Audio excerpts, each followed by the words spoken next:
बेटा मुझे देखकर इग्नोर मत करना। इस बार जो भी एग्जाम में पास होना चाहता है मैं पास कर दूंगी, मगर मेरा भी एक काम करना होगा। तुम्हें इस वीडियो को एक लाइक और चैनल को सब्सक्राइब करना होगा और 5 सच्चे मित्र को शेयर करना होगा। हरिवंश की कृपा से ही नाम जप होता है, नाम जप की कृपा से ही प्रियालाल मिलते हैं।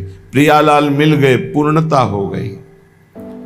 जब कोई जन आचार्य की शरण में होता है और आचार्य उसकी शरणागति देखकर, समर्पण देखकर अभय पान उसके मस्तक पर पधराते हैं तो कहते सब कुछ हो गया, सारे पाप उसके नष्ट हो गए, उसको कोई अलग से साधना करने की जरूरत नहीं पड़ेगी। ऐसी आचार्य कृपा। आचार्य जब करुणा करते हैं तो ऐसे बरसते हैं, कृपा की वर्षा करते हैं जैसे सावन में मेघ बरसते हैं। भगवत ऋषि जी कहते सावन होए बरसे करुणा सरसे ही नयन भयो मन भावन। जब आचार्य शरण में हुए, उनकी करुणा कृपा की वर्षा हुई तो ही और नयन दोनों भर गए। हृदय भर गया प्रेम से और नेत्र भर गए रूप से। हृदय भर गया इष्ट प्रेम से, नेत्र भर गए रूप से, क्योंकि वर्षा हो रही आचार्य कृपा की। भयो मन भावन, मेरे मनोरथ की पूर्ति हो गई। क्या? सबका मनोरथ है सुख मिले, ऐसा सुख मिले जहां दुख का लेस न हो। वो संसार में नहीं है, ये तो दुखालय है, यहां सुख कहाँ है। सुख समुद्र प्रिया प्रीतम का जब रूप प्रकाशित हुआ, निरंतर नाम जप वाणी गायन, आचार्य के द्वारा दी हुई सांगु पांग उपासना, तो बोले मनोरथ की पूर्ति हो गई। प्रियालाल की प्राप्ति हो जाना ही मनोरथ की पूर्ति है। भगवत ऋषि जी कह रहे सावन होए बरसे करुणा सरसे ही नयन भयो मन भावन। हृदय प्रेम से भर गया, नेत्र रूप से भर गए, मेरे सारे मनोरथ पूर्ण हो गए आचार्य कृपा से। भावन सोबर बेग मिल्यो भ्रम दूरी कर्यो तम ताप सिरावन। सब प्रकार के तम माने अज्ञान अंधकार, जितने भी ताप हैं, कामाग्नि क्रोधाग्नि लोभाग्नि, सब ताप दुख देते हैं। जब प्रेम हृदय में प्रकाशित हुआ तो अज्ञान नष्ट हो गया। कोई ये न समझे कि भक्त को ज्ञान नहीं होता। भक्त को जो ज्ञान विशुद्ध होता है वो शास्त्र ज्ञानी को भी नहीं होता है, क्योंकि भक्त का चित्त संसार से हटकर जब चित्त चोर प्रभु में लगता है तो प्रभु ज्ञान के समुद्र, वैराग्य के समुद्र, प्रेम के समुद्र, ऐश्वर्य के समुद्र, रूप के समुद्र, सब कुछ प्रकाशित हो जाता है। देखो महाभागवत, हनुमान जी ज्ञानी नाम अग्रगण्यम, विश्वामित्र जी महामुनि ज्ञानी, गरुण महाज्ञानी गुण राशि, ये सब महान भक्त हैं। भक्त को विशुद्ध ज्ञान प्राप्त हो जाता है। तो तम माने अज्ञान, अज्ञान का आचार्य कृपा से नाश हो जाता है। दैहिक दैविक भौतिक ताप, काम क्रोधादि दोषों का ताप, ये सब मुक्त हो जाता है। समस्त भ्रमों को दूर करके प्रेम में उन्मत्तता प्रदान करने वाले, महल की टहल प्रदान करने वाले श्री ललितावतार श्री स्वामी जी महाराज, ये जो सहचर्या बड़ी सामर्थ्यशाली है। जो इनके चरणों में प्रणाम करता है, जो इनके चरणों में शरणागति स्वीकार करता है, तो उसकी ये दैन्यता दूर हो जाती है कि मेरे अंदर अमुक कमी है, ये दूर हो जाती है। कोई कमी नहीं रहती, पूर्णता। जैसे सखियों में पूर्णता होती है, ऐसे आचार्य उससे पूर्ण बना देते हैं। रसमय हरिवंश परम परमाक्षर श्री हरिवंश कृपा सदनम, कृपा के सदन, रस के समुद्र, उसे रस में डुबो देते हैं। कोई किसी का माता पिता भाई बंधु नहीं, एकमात्र परमात्मा विराजमान है। ये मायाकृत नानात्व है। ये समस्त भोग, यदि तू भोक्ता बनेगा तो दुख भोगेगा, सुख नहीं। जिसे तुम सुख समझते हो ये सुख की छाया है, समझ पड़ती नहीं, यही गिरधर की माया है। दुख भोगेगा अगर भोक्ता बनेगा। ये मूढ़ चित्त मानव उद्धार करने के लिए अपना आया है, पर वो भोगों में फंस के फिर मलिन हो जाता है, सोचता मैं सुख प्राप्ति का उपाय कर रहा हूं। बेटा, जो विद्वान है वो कभी अंतःकरण को मोह से आच्छादित नहीं होने देता, वो कभी भोग जनित सुखों को सुख नहीं मानता, इसलिए कभी दुख नहीं भोगता। बेटा, कभी दुख में नहीं भोगना, तुझे महासुख में निमग्न होना है। बेटा, इस मार्ग में चलने पर काम वेदना पीड़ित करती है। किसी का मुस्कुराना,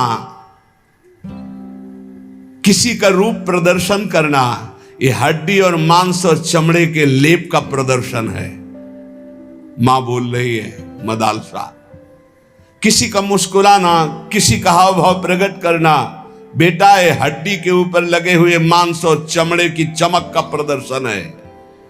तुम जिसे कहते हो बहुत सुंदर है, बहुत बढ़िया नेत्र है, बहुत सुंदर कपोल है, ये मायाकृत रचना है, कुछ नहीं है, मांस का लोथड़ा है, अंग प्रत्यंग ऊपर चमड़ी का लेप है क्या?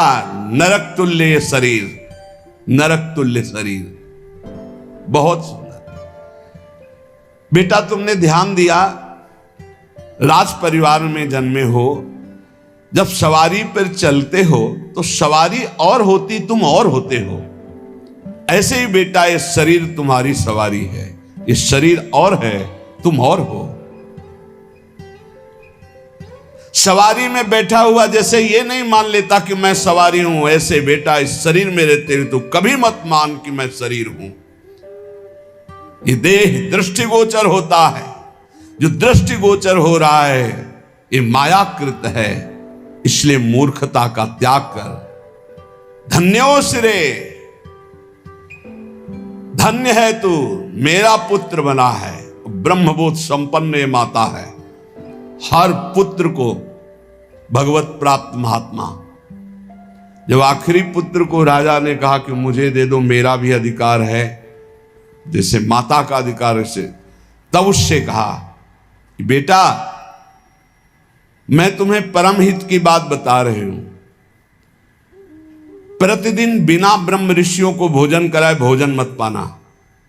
ये उनके लिए उपदेश है जो गृहस्थ धर्म में, इनको तो सबको बैरागी बनाकर ब्रह्मबोध प्राप्त करा दिया। मां ही परम गुरु हुई। बड़ी महिमा है इस मदालसा माता की।